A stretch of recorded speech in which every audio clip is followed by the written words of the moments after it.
The battle for Bakhmut is likely the bloodiest of this war. Street-to-street combat, exhausting ammunition and manpower, all for the carcass of a city of little strategic importance, according to U.S. officials. Though the Ukrainian president insists maintaining control is critical to stop the Russian advance. The soldiers are fighting for every house, for every apartment building. Vsevolod Kozhemyako commands a Ukrainian battalion fighting for the city. How many Russians are dying? I didn't count, but a lot. I don't care about how many Russians are dying.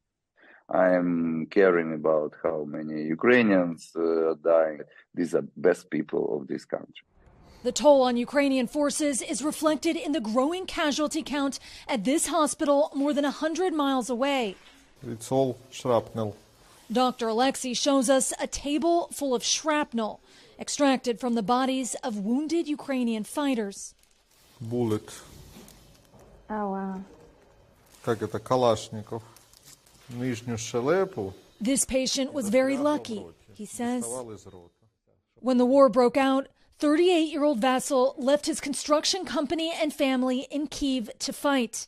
He was wounded in Bakhmut 3 days ago. The Russians are just going and going. There are too many of them, he says. For one of our guys, there are 10 or 12 of them. How do you fight back? We prevail because we're defending our land, he says. We have no other choice but to kill them. This is the work of Russia's infamous Wagner mercenary group, led by the notorious billionaire Yevgeny Prigozhin. After 9 months, his fighters have forced the Ukrainians across a river that cuts through the center of Bakhmut. The Ukrainian forces now leveraging the waterway to create what the British Ministry of Defense calls a kill zone. 30 miles from Bakhmut, a local church is also being used as a refuge for civilians fleeing the violence. 88-year-old Yulia arrived here 2 weeks ago. I'm all alone.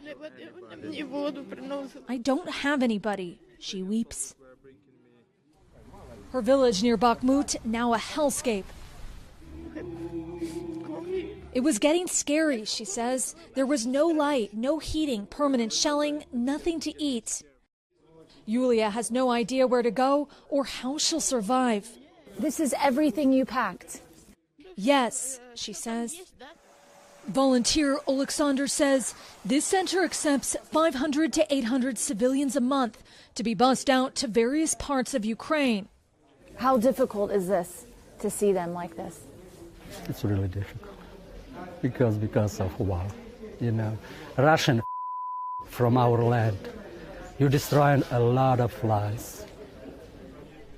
Outside the city of Dnipro, anger, grief, and a growing sea of sacrifice. Row after row of Ukraine's fallen warriors.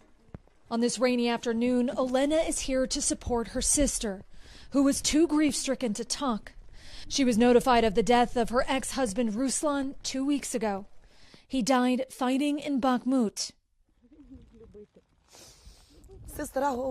He knew how to love, she says, facing Ruslan's grave.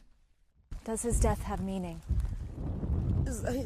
He died for our children, for our country, so that we would be free, she says. I want to say to the Americans, live your life. Like, hurry to live, because it may be too late. Next to Ruslan's final resting place, a row of freshly dug graves. In Ukraine, death is inevitable. Erin McLaughlin, NBC News, Dnipro, Ukraine.